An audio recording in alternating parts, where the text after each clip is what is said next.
We're out here in the driveway today. A little something different. I'm going to give you guys a little bit of a review of the Taska hand. Alright, a couple people have been asking about it. I've had it since September, so I feel like I can actually give a good review on it. Never done a review, and I'm not sponsored by Taska. I'm not affiliated with them at all. They haven't asked me to do this. I'm just a normal person right now, just trying to help other people, other amputees. So without further ado, as they say, let's get started. So I got this hand in September. All right, show you a little bit on how it moves. Has a motion control wrist rotator, goes 360 all day long. All right, has different grip patterns, so you can make the hand give different grip patterns, gestures. So, all right, and the thumb is a little bit different right there. It meets the pad. All right.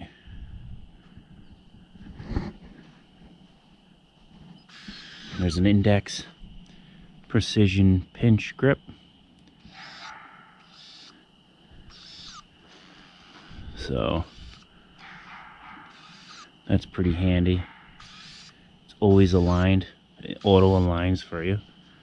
Ha, look at the deer. There's a deer walking around in here.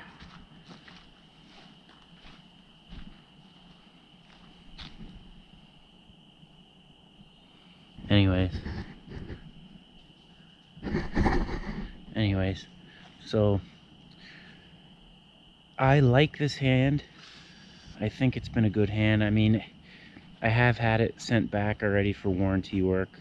What was happening was the index finger was not working. Every now and then it would just stop working. It would just intermittently work fine. So it was sent back. It has a 2-year warranty, and they changed this board in it, I guess, and they gave me a breakdown on what they did, but it's been fine ever since, and I'm happy with it. I've used the ILMs. I was part of the testing crew back in 2007 to 2010 during the first stages of the ILM, and so to compare the Taska to the ILM, at least, if you can see, all the bugs are just carrying me away right now. It's been really bad lately. But anyway, compared to the Taska and the ILM, I don't like the ILM. I don't like the thumb. I don't like the size of the digits. I don't like the size of the fingertips. It's just too boxy of a hand, if that makes any sense. It's not realistic. It's too small, and it just doesn't work for me. I had so many breaks with that hand. It was constantly sent back. And the Taska hand, it's advertised. Man, this was a bad idea coming outside. The bugs are killing me. Anyway, you're not here for the bugs. The Taska hand's advertised to be used in a more robust way, to be used for mowing, to be used outdoors. It's waterproof. It's the first hand that's waterproof. All right, that's good and that's bad. Okay, it's great that it's waterproof. That's obvious. For obvious reasons, it's good that it's waterproof. However, that's still only up to the wrist.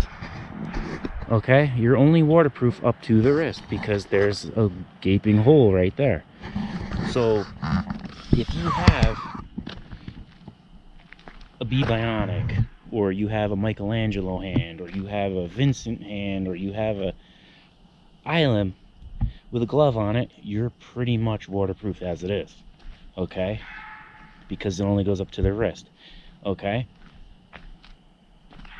So it's good and it's bad. Now, with this hand, the Taska hand, what you see is what you get. So it's nice not having a glove to worry about.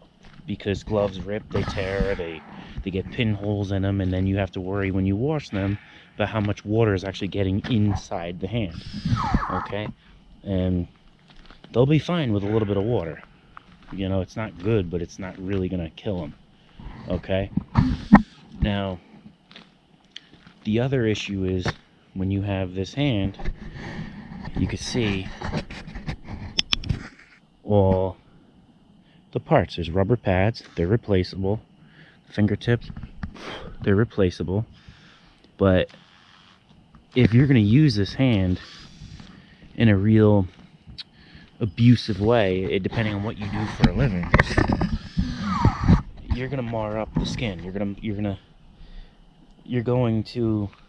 to put marks. You're going to mark the hand up. You're going to maybe take little chunks out of the rubber. Who knows? I don't know yet. I don't use this hand for work. I use the Greifer that is made for work, and it's made to take a beating. But you just have to keep in mind that the harder you are on these hands, the more it's going to show down the road. Okay? So it's sort of what you want out of the hand, and if it's truly a tool for you, which it's a tool for me, but I don't want it to look horrible. I want it to still look presentable. Okay? Now with the other hands that require a glove, you can just replace the glove. So it's good and it's bad that it's waterproof. Okay? Now another good pro to this hand is the fingers are collapsible. Okay? When your hand is like this, if you fall on it, and if you fall on the fingertips and they bend this way, they can collapse. Okay, they're made to break. And when I say break, they're not actually breaking. They're made to collapse. Okay, and then you can just basically refold them out, basically return them to their normal position, and they're not broken. Okay? Other hands, they don't do that. There's no other hand that does that. The ILM, the Bionic, Michelangelo, I fell on the Michelangelo once on ice, and it did about $2,200 worth of damage because of the fingers not folding.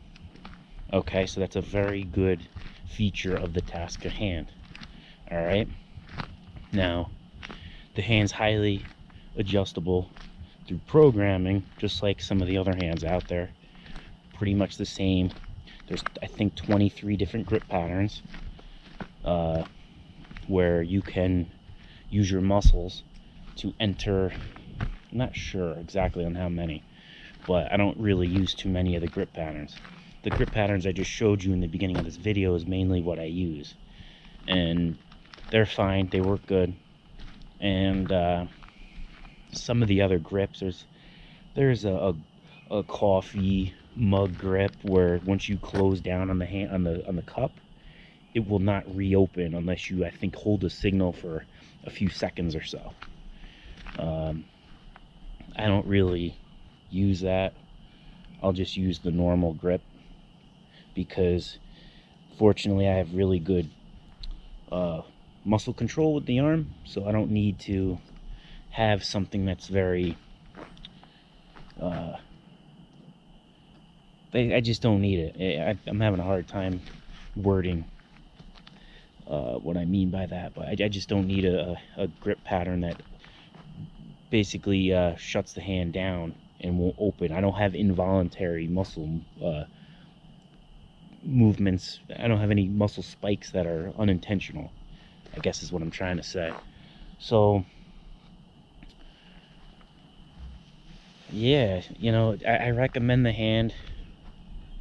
You know, like I said, it did go in for warranty work, but I don't have any other issues with it. It's just probably a fluke thing. They told me that this was a very isolated issue, that they've never actually seen it before. So things happen and they fixed it. There was no issue. They didn't give me a hard time. Good people to deal with, and it came back. It was fixed and returned in, I think, under 3 weeks. Okay, and in the meantime, they actually gave me a loaner hand to use, so I wasn't out. So that was really nice. All right. So if you guys have any questions, comment below. I'll be glad to answer them. I try to answer everybody. And if you want me to show you all the grip patterns, I can. I'll get a little more in depth with that another day.